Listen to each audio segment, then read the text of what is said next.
Hello and a warm welcome back to the Pitchside Podcast. I'm your host, the HOD of the PSP. Like, share, comment on the YouTube version of this podcast and subscribe to the YouTube channel.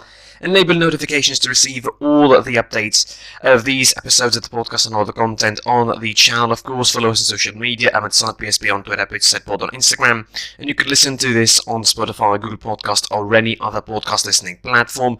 Technical problems, of course, didn't allow us to do episodes for the last couple of days, but hopefully we're back for the time being, for the future and for the last week of the season, the last preview weekend of the season. The Champions League final is going to be the last proper episode of the podcast before, of course, getting a short break before returning back and starting a particular podcast related to the Euros, hopefully, starting from the week after heading into the big international tournament. Join us for more of episode 159 here, and you're welcome.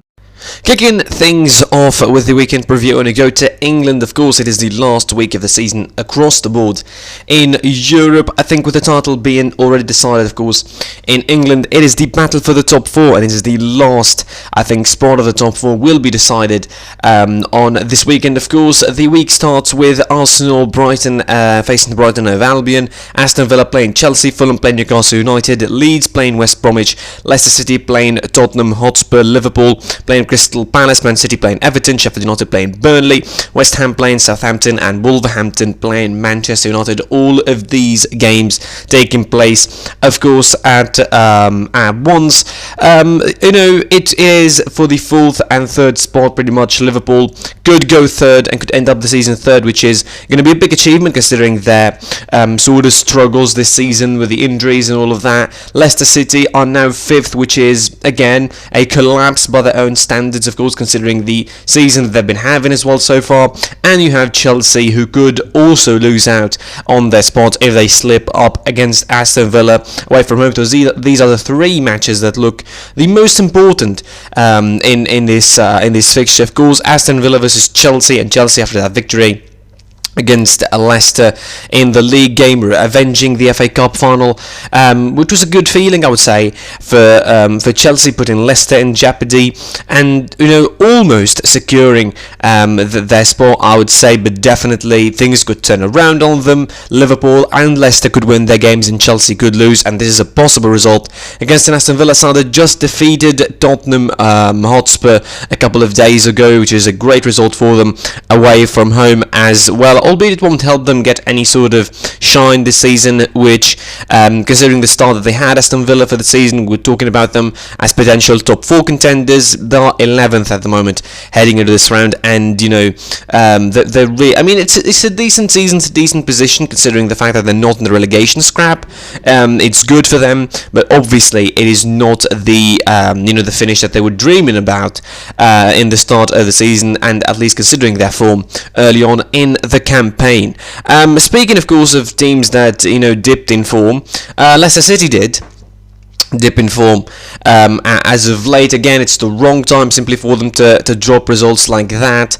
The game against Tottenham side that in a big turmoil at the moment for more than one reason. We're going to get to those tomorrow, hopefully, on the magazine episode. We're going to be talking about the big elephant in the room for Tottenham, which is Harry Kane's imminent quote-unquote exit from the club. And after the loss against Aston Villa, it looked from all intents and purposes that Harry Kane is indeed leaving. He has a strong desire of leaving, and that maybe will affect Tottenham and the way they go. Of course, maybe his mind will be off the game and maybe switched off, really, although I don't think that Kane is that much of a bad player. I think he's too professional to be turned off and turned away from the game itself. But again, for the game, Leicester City, after the form that they've been in as of late, losing a couple of matches, despite the fact that they won the FA Cup, their form in the league has been so-and-so in the last couple of months in particular. I mean, the last month or so, they lost 3 out of the last 8 Premier League games and they've drawn 1, so they're not exactly on the meanest of form going into this game. Tottenham, on the other side, they lost every interest in playing Champions League football. The best they could hope for is that they get a Europa League qualification spot, since Leicester are the FA Cup winners, of course, and they will end up in a European place, whatever it is, 5th or 4th. So for Tottenham, it's going to be pretty much a resting case, I would say, kind of a game for this season. A season which they started pretty strongly out under Jose Mourinho, and then the boat left the boat left the port, if we're talking about it in figurative forms. And Tottenham really lost the plot over the course of the season, sacking Mourinho, not knowing what to do with their squad, sort of, after starting with a strong formation, a strong defensive style. That defensive style and that defense and that sort of mentality got cracked by the end of the season, and Tottenham were really all over the place in certain matches. So Liverpool versus Crystal Palace, I think it's another type of animal completely, because this is a game where one side simply needs the result and the other doesn't need anything from the game, really. Crystal Palace, with Roy Hodgson leaving the club, of course, it was an emotional speech, by the way, he gave in his sort of farewell tour for the Crystal Palace fans and players at the sort of Spark. So this is basically an early holiday for Crystal Palace. They don't really care about the game anymore.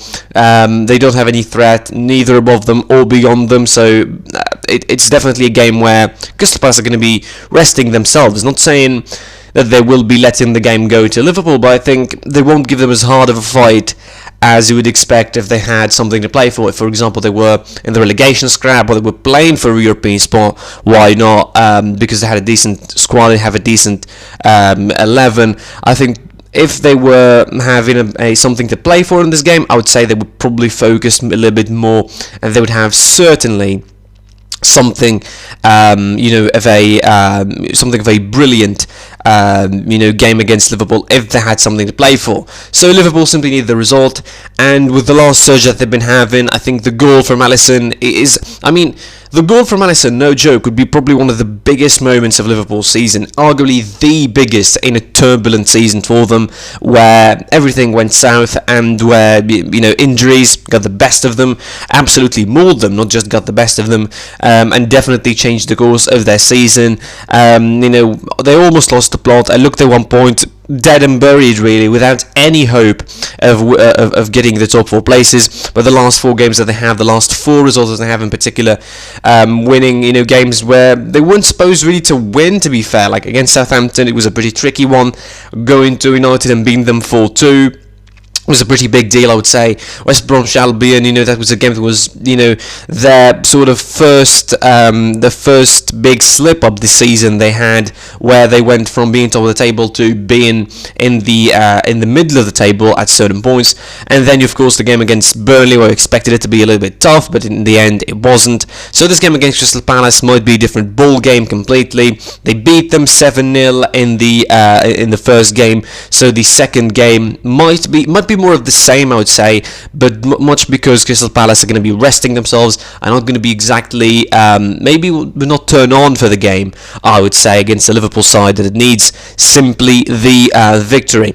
A reminder of the standings, of course, heading into this fixture: Man City title winners with 83 points, United second place guaranteed with 71 points, Chelsea 67, Liverpool and Leicester 66, of course, Liverpool with a couple of goals better than their goal average, West Ham at 62 at 6, Tottenham with 59, Everton 59 as well, Arsenal 58, Leeds United 56, Aston Villa with 52, Wolverhampton 45, Crystal Palace 44 points, Southampton 43, 42 for Newcastle, 41 for Brighton, 39 for Burnley, Fulham with 28, and West Brom with 26, Sheffield United with 20, the 3 relegated at the bottom of the table. Moving on now, and we go to La Liga. Of course, we go to Spain, and unlike the Premier League, where the top 4 is the battle to look for, the title, the proper battle, is the one to look for in Spain, and we're reaching, of course, the zenith of that battle, as it is closed down to the 2 sides from Madrid to play for it this week. It is unlike the last game week, where all the games were played at the same time. Now, of course, with I think the two Madrid teams, the ones to compete for the title, they are going to be the ones who play at the same time, while the other matches, of course, are going to be sparse around the weekend. It starts on Friday with Levante versus Cadiz, Celta Vigo versus Real Betis on Saturday, Eibar Barcelona on Saturday as well, a game where normally could have been important if Barcelona won last week against Celta Vigo. Elche hosts Athletic Bilbao, Huesca hosting Valencia, Osasuna hosting Real Sociedad, Real Madrid Villarreal, of course, and Real Valladolid Atletico Madrid. Those are the two games for the title. Granada Getafe on Sunday, and Sevilla versus Deportivo Alaves on Sunday as well. So it is the last weekend, the big game. Of course, it comes to the crucial point of the season now, where it's all down to the mentality, I would say, for the players, particularly for Real Madrid, for Atletico Madrid, I would say, more than Real Madrid, considering that they had the title pretty much won and wrapped up in the midway of the season if they wanted to, but somehow they slipped up, they shot themselves in the foot, and they had a pretty middling second part of the season, I would say, for the most part. Yes, they didn't lose momentum, they didn't lose necessarily the top table spot, they've always been sort of in control, but definitely they gave too much leeway, they gave too much space for the likes of Real Madrid, for Barcelona at certain points of the season, Sevilla to get into that title race, and to really make it feel like a four-horse title race, while in actuality it never was a four-horse title race. At the very best, I would say it was three, and Barcelona were like ebbing and flowing in and out of the title race, realistically speaking. But it came down to this point. It comes down to Real Madrid and Atletico Madrid. Who's going to be the better of the two? Obviously, on paper, Real Madrid's game against Villarreal at home seems the hardest, albeit everybody is thinking that Villarreal are going to be fielding their second side. They're going to be trying to, take care of the Europa League and make it the most important, I think, priority for them. But obviously, if they don't win this game in Laliga and they don't win the Europa League, they won't have a place in Europe, I would say. At least they won't have a guaranteed place in Europe next season, as they will play the playoff games for the Europa League. So I think the Europa League final is pretty much a bigger priority for Villarreal than what they normally would think of. So Real Madrid might take this as an advantage for them and try to take Villarreal and tore them apart early on in the game and try to make it as easy for them as possible, because they don't want it to go to the deep end with Villarreal, a side that could really exhaust Real Madrid. We saw it happen in the first game between them with a draw 1-1 in La Ceramica, and they had a pretty terrific game, I would say. I mean, Real Madrid, arguably, they were worse at that point than what they are now, but definitely they're not even that good now, to be fair. They didn't improve that much, and obviously we'll talk about Zidane's future, another subject for the magazine episode, hopefully, leaving the club potentially. I mean, there's no official word on it, but definitely the rumours are in the air that Zinedine Zidane might just be leaving Real Madrid at the end of the season. How is that going to affect the players?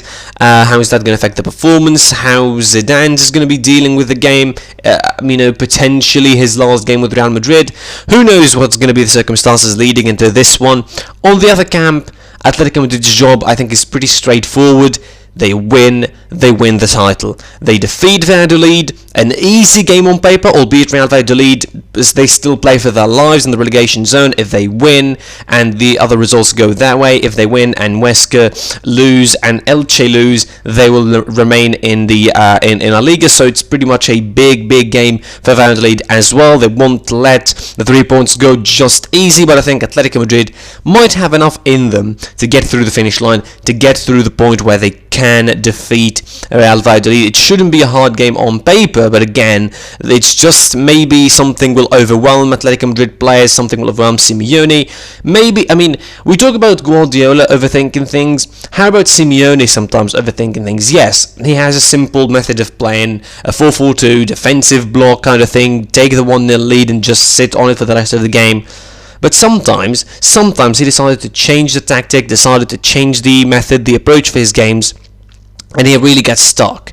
And he simply gets it wrong, and with the squad that he has now, like one of the best squads in Europe, arguably the best squad in La Liga, inarguably really the best squad in La Liga, because they're about the only team in those top three that has the depth necessary, I think, to take on a season like this and to really focus on a season like this to win the league. So that's what I think is going to be happening. In my opinion, it's going to be straightforward.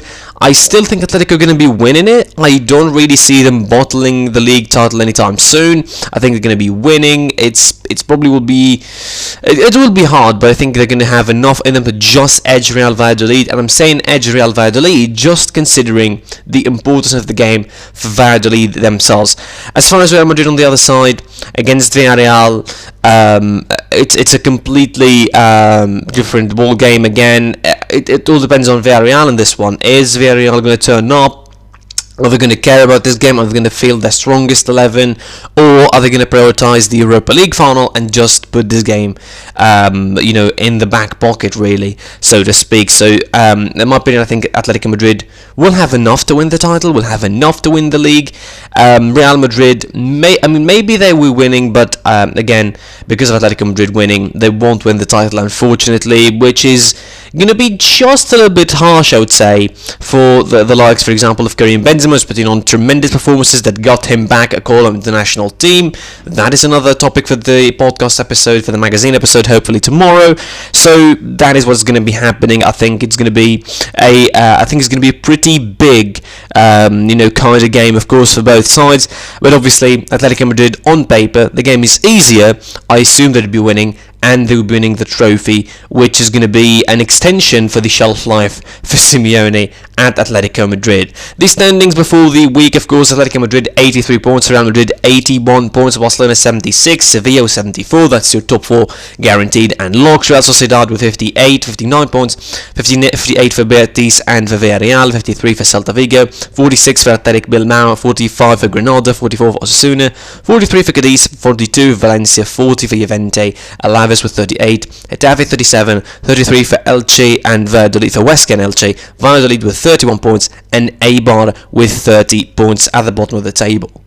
From Spain to Italy, of course, and another league where the top four battle is the one that matters, and of course there's one big animal really to focus on here, which is Juventus, obviously, and after winning the cup against Atalanta in midweek, obviously they would need to focus now the task in hand, the game against Bologna that they have in the end of the season. Of course, Serie A weekend starts on Saturday with Cagliari facing Genoa, Crotone facing Fiorentina, Sampdoria facing Parma. On Sunday it's Inter facing Udinese, the big game to decide the top four between Atalanta and Milan.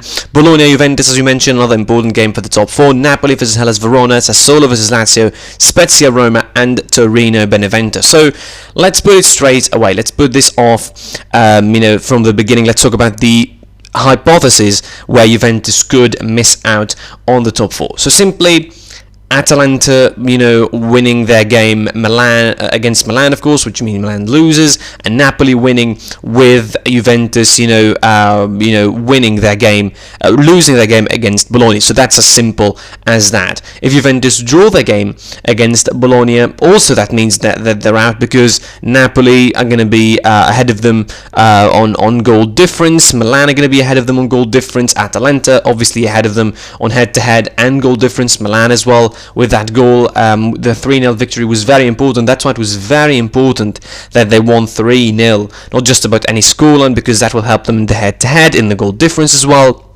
So it's a pretty weird situation for Juventus. I mean, the only result that could guarantee them potential top four is if they win, and obviously that is linked with Milan losing against Atalanta, or simply dropping points against Atalanta in order for Juve to go through and qualify for the Champions League next season. I mean, it is weird to talk about the 9 time in a row Scudetto winners in all of these hypotheses and trying to build all these sorts of theories about them potentially missing out on the top four. I mean, there's a feeling in me that says they won't do that, and they will win against Bologna, they will find it in them, they will really, pull the spirit, I think, of a team like Juventus, with someone like Cristiano Ronaldo being a part of that team, and they will pull it off, and they will win.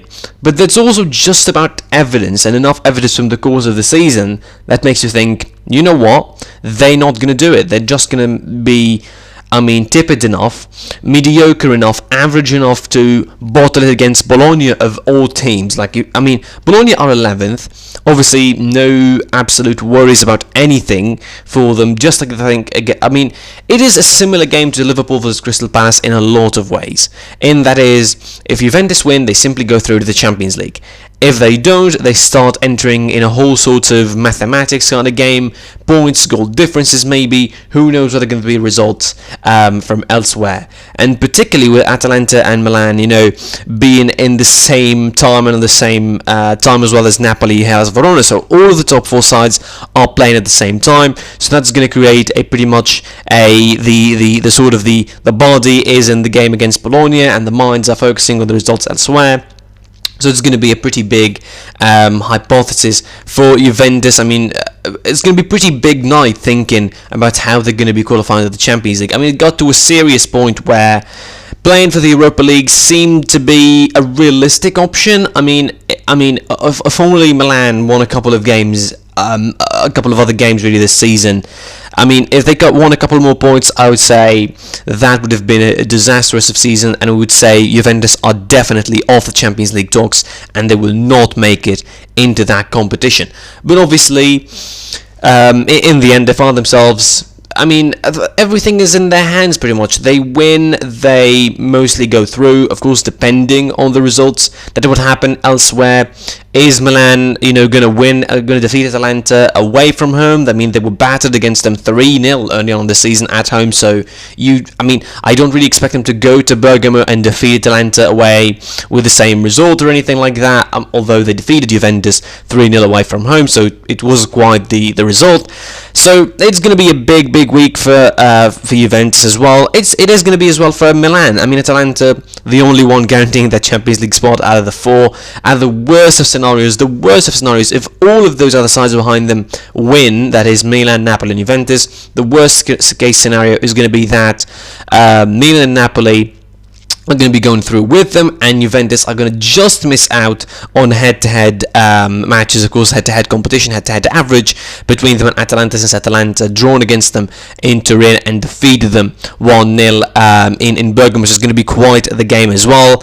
AC Milan, I think for them it's going to be quite the shame if they miss out on the Champions League, considering the start of the season they had. They had mostly a terrific season. Zlatan Ibrahimovic, has been tremendous for them. They helped them a lot, I think. They were title contenders to a certain point before, I think, the Milan derby where they lost 3-0 in the second leg of the season. So it's a big deal for AC Milan to return to the Champions League after years and years in the obscurity, I would say, of the Europa League and sometimes no European football at all. So it's going to be quite the achievement for AC Milan returning to the Champions League after years and years of darkness, I would say. Napoli, the last side to play for the top 4 spots. I think its mission that is straightforward. I think as straightforward as it comes. They win, they go through. Simply put it, they win, they go through. To the Champions League, regardless of whatever results are going to be taking place. So it's again for Milan and Napoli, it's as straightforward as it comes. They win, they go through. For Juve, it's all about mathematics, I would say, at a certain point, and definitely is a mission that is as hard as it's going to be taxing mentally on the players. The focus needs to be 100% for the Juve players, for the Napoli players, and for the Milan players if they want to make it to the Champions League and if they want to make a name for themselves and save the team, I would say, particularly for Juventus. The standings before this competition, before the last fixture of Serie A, Inter Milan, of course, champions with 88 points, Atalanta with 78, Milan 76, Napoli with 76 as well. Juve 75 at 5th, Lazio 68, 61 for Roma, 59 for Sassuolo, Sampdoria 49, 44 for Verona, Bologna 41, Udinese with 40, 39 for Fiorentina and Genoa, Spezia 38, 37 for Cagliari, Torino 36, Benevento 33 or 32, Crotone 22 and Parma 20 points. We already now know who are going to be the 3 relegated to Serie B at this point. Finishing off with pretty much a sort of meaningless round of games in the Bundesliga. Everything is done and dusted almost.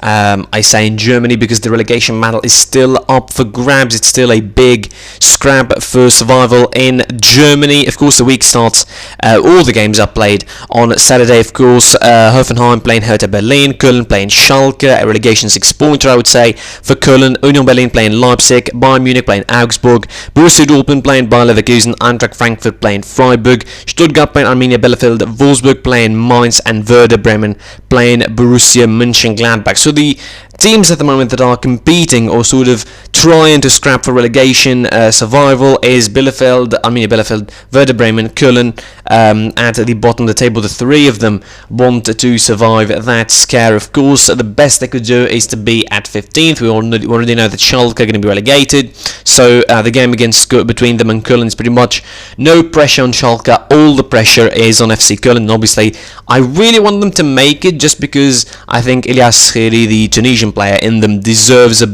better place and deserves a better team to play in, and hopefully if rumours about the transfers for him are correct, so we see them in a better team next season. Werder Bremen playing against Borussia Mönchengladbach. It might be, I mean, it's gonna be a meaningless game for the most part for Gladbach. I mean, considering that they cannot play for European spots, the best that they can do is to usurp Union Berlin at 7th. I don't think they will do that. And for Arminia Bielefeld, their game against Stuttgart, of course, aside that as well, maybe the best that they will do is to usurp Union Berlin at 7th if the results go their own way. So it is pretty much no pressure on the sides that are going to be facing those three, but all the pressure on those three sides themselves in Arminia Bielefeld, Bremen, and Köln. And I don't think it gets much bigger for them than trying to survive a scare in the Bundesliga and trying to escape the battle for relegation. Elsewhere, obviously, the top four is now known and locked in. The Europa League spots are known and locked in as well. Frankfurt and Leverkusen are going to be playing the group stages. Union Berlin playing the playoff spots. I mean, at the moment, considering that Gladbach and Stuttgart at 1 and 2 points behind them, Freiburg could sneak in as well if they defeat Frankfurt, so it's all possibilities in that 7th place as well, since Dortmund are the cup winners. For Bayern Munich, it's going to be, I think, all about the personal records for Lewandowski at this point.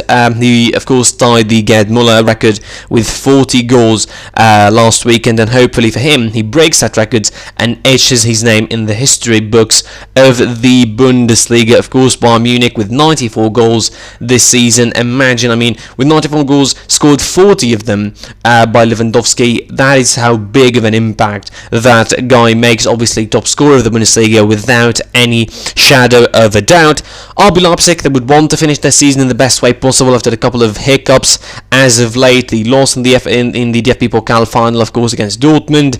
The last game for Julian Nagelsmann with RB Leipzig before moving to Bayern. The last game for Dayot Upamecano with Leipzig before moving to Bayern, and the last game for Konate before moving to Liverpool, question mark, for Sabitzer before leaving the club, question mark. There's just a lot of overhaul that is going to be done, obviously, with the next season. Hopefully for them, their sort of recruit that didn't make it this season in Dominik Szoboszlai, hopefully would make it next season and will be available for whomever is going to be the next coach for that club. Obviously, Borussia Dortmund playing a game against Leverkusen that could have mattered more if things went down differently. But obviously with them securing their top 4 spots, they will not really care about this game. But I think this might be a good end. I mean, it was the great end of the season as they expected, despite the struggles they had midway through.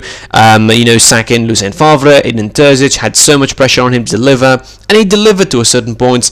And now he might sit in a backseat to Marco Rose's project at Borussia Dortmund. We'll see how this thing pan out to the next of the season. And Wolfsburg, obviously, they're playing a sort of a 50-50 game against Mainz. Obviously, they don't have to worry about their top 4 spots, and definitely this is going to be a game to go through the motions, I would say, for Wolfsburg and for Oliver Glasner, who did a tremendous job with that side, of course, finishing with them in the top 4 and going back to the Champions League. Since 2015-16, Wolfsburg haven't played that competition, where they got to the quarter-final, of course, and they were eliminated by the eventual champions, Real Madrid. The standings before this game, of course, Bayern Munich with 75 points, champions, RB Leipzig with 65 points, Dortmund with 61, Wolfsburg as well, 56 47 for Frankfurt, 52 for Leverkusen, Union Berlin with 47, Gladbach with 46, Stuttgart with 45 points as well as Freiburg, 40 for Hoffenheim, Augsburg with 36, 36 for Mainz, Hertha Berlin with 35. You have obviously 32 for Bielefeld, and of course the three at the bottom, Bremen at the playoff spots with 31 points, Köln with 30, and already relegated Schalke with 16 points at the bottom of the table. That's it for me for this episode. I was your boy, the HAD of the PSP. Like, share, comment on the YouTube version of this podcast, and subscribe to the YouTube channel. Enable notifications to receive all the updates from these episodes of the podcast and all the content on the channel. Follow us on social media site, PSP on the webpage, SerieA on Instagram. And until tomorrow's episode, the magazine episodes, I will be seeing you soon. Goodbye.